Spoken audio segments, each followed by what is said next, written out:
Hey, what's up? Today I'm going to go through a couple of images I shot a couple months ago of the homie Marcos skating some schoolyard in LA, and I scanned all these myself using the Negative Lab Pro setup. And yeah, I'm going to go through just a couple of quick frames on converting them with Negative Lab Pro and Lightroom. And yeah, the first thing you're going to want to do is make sure that your images are cropped without the border, because you don't need that. And we're just going to quickly do that. I use the shortcut R in Lightroom here, and I'm just going to drag the box within the frame here, and you're going to do that for each one of the images. So I'm going to just go to the next one. I see that this negative is a little dirty, and if you're going to be doing this with color film, you actually have to use the white balance tool and white balance with the on the actual film border, but I could always do another video on that. This one's specifically just all shot on a Tri-X black and white, and I believe I pushed this one stop, so I rated it at 800 just because I kind of wanted a grittier feel. I borrowed the homie Hector's Pentax actually, because I was kind of getting a little bit burnt on using my Mamiya RZ, and I think it was having some random issues, mostly with the back, but I got rid of that, so it's all good.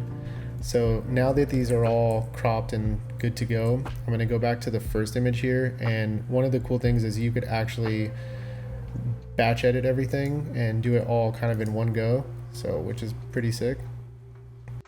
I'm going to leave that toolbar there just so it's visible. No, I'm not. That looks kind of trash. Now what you're going to want to do is just make sure that all of your negatives are selected here.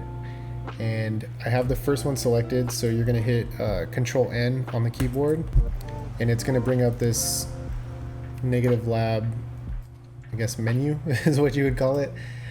So default, really quick, you've probably seen 1,000 of these tutorials and everything too. It's just, I'm just showing off some of my selects. So I hit Command N to open up the Negative Lab window, and from here this is where you're going to further convert the negatives. So going through the settings really quick, just because there's a ton of tutorials that kind of go everything in a little bit more detail.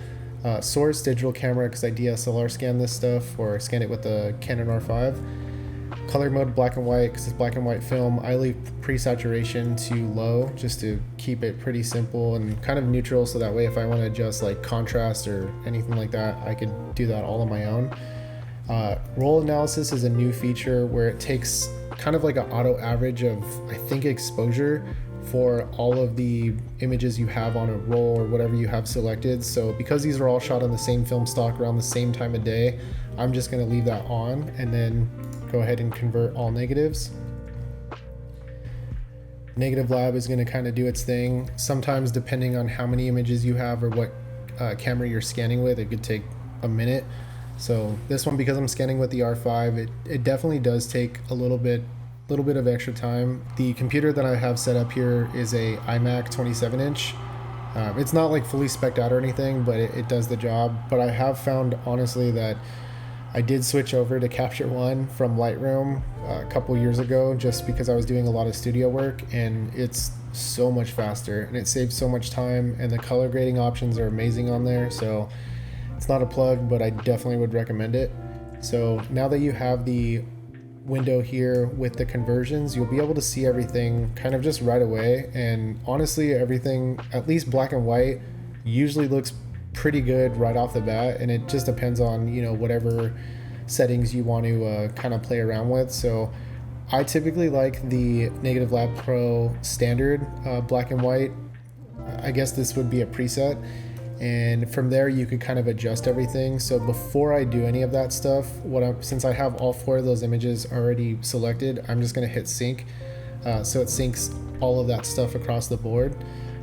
Where that's why I didn't touch like brightness or contrast or anything, just because each individual image is a little different. So I'm going to kind of mess around with that just a little bit.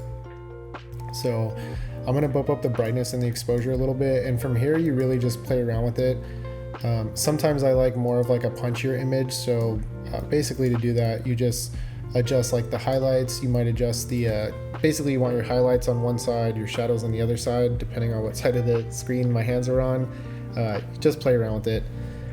Lab glow is something that I usually kind of play around with just like a little bit to give it that little oomph.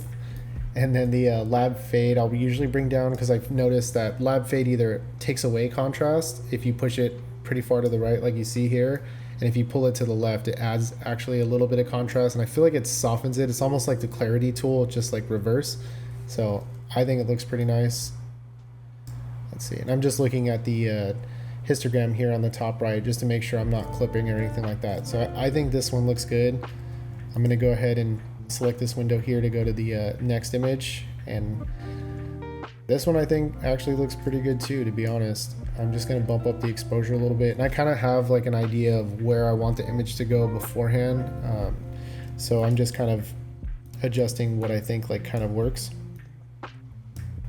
So this one was all backlit, so there's definitely going to be a harsh line where you'll see like some shadows and then highlights. So I definitely wanted to capture that. Just when I shot this image, I shot it from up high just because I knew like the bottom of like the scene was pretty shadowy, or there's like a lot of like shadows in the scene, so I wanted to kind of just accentuate like his face and also just like his hair and how everything looked when the sunlight was hitting it. So I thought that looked kind of cool. So I'm just going to bump up the brightness a little bit here, pull down the lab glow. So I feel like that looks pretty good. And then I believe there's a before and then an after. Me personally, this is kind of what I like. Everyone's a little different. I might pull down the highlights a little bit. I think that one looks good. This is the next one. This is one of my favorite shots. Basically, I just did a super low angle fisheye. I shot it at like 1/60th of a second and just panned when he was like running and throwing down. I typically don't really like to shoot too many like fisheye photos. I feel like in skating that's kind of standard, and I'm trying to like think outside of the box, or I don't know, I just get a little bit more hyped when I see stuff that's not like your typical shot. But there's definitely a lot of people that shoot like amazing fisheye photos. One of them that comes to mind is Matt Price. I think he's one of the goats at that, so I'll leave that for him. So this one I want to kind of add a little bit of the fade. I think that kind of adds to it a little bit. And then this one definitely was underexposed, so I'm pushing it pretty far, but yeah, I mean, I scanned with the R5 and it's shot in 120, so, or medium format, so you got a lot of detail there.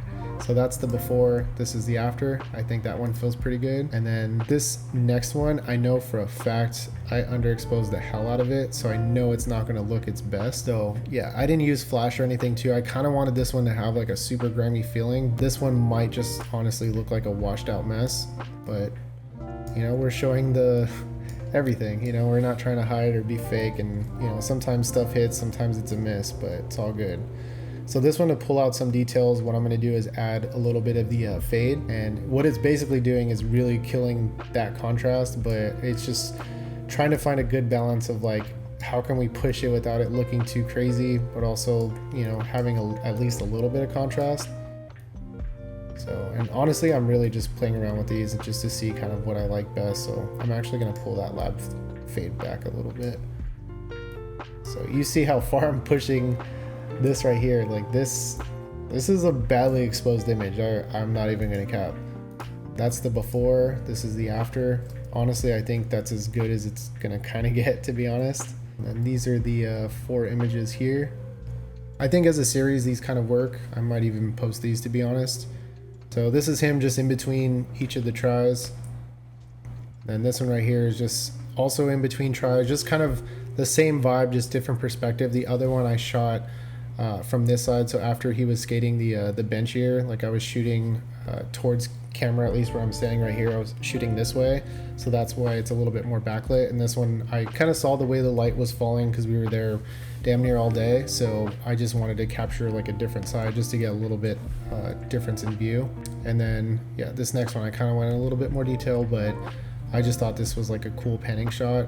I like the mood. I know the darkest images are very dense and you don't see a lot of detail, but I kind of think that works, especially because he's kind of in the tree. He's a little hidden, but I don't know. Honestly, I really like this one and I fuck with it. So, and then this last one is just, you know, kind of a mess, but it's all good. So one last little tip that I wanted to include too, I'm gonna hit D to go back to the develop module. One thing that a lot of people like, you could scan or include your film borders. So what I typically like to do is when I export, I actually just export from Lightroom, and then I'll just have it not respect the crop, so that way it exports as the full size. And then sometimes I'll just like crop it just so you see a little bit of the border here, just to kind of have that flexibility. Especially when you're shooting 120, you get kind of those pointed edges, and I think they look kind of cool. One thing that you can also do too is if you hit R to go into your cropping tool, and you just go back on the right hand side over here to as shot, that'll go back to exactly how it was initially. And then since I have all of these selected, if I hit sync right here and uncheck everything except for the crop and straightening, it'll actually automatically resize or resize everything, so that way it includes the crop. If you're shooting 35, sometimes for me I get like a little bit of the image on the left and the right, and sometimes it looks kind of cool, especially if it's like one roll within the same scene, and you could have like a corner of someone's face, or if you're at a show it could be like an interesting part and that posted just as something, or if you're using it on print, sometimes it looks kind of sick. So it's a different way to show your images, and there's no limit to what you could do. So even something like this, like I know it's not super interesting, but just having like these details feels a little bit more, I guess, real, and it's something that I really like too. So yeah, that's just a couple of the images going through the scanning process. As you see, it's super easy. If you're scanning like 20 rolls of film, it definitely takes a minute, and doing color is a little bit harder. But once you do like 10 rolls or so, you'll find your flow. You could save presets in Negative Lab Pro too, and it gets a lot easier. You save a lot of money, but also at the same time, the real benefit is scanning at the highest quality, because usually if you pay for the super high quality scans, they're not even as good as if you were to scan with the DSLR. Even if it's like a 6-year-old, 8-year-old DSLR, the image quality is probably going to be better. And as long as you expose correctly, you're pretty much good to go from there. So that's it for this one. Peace.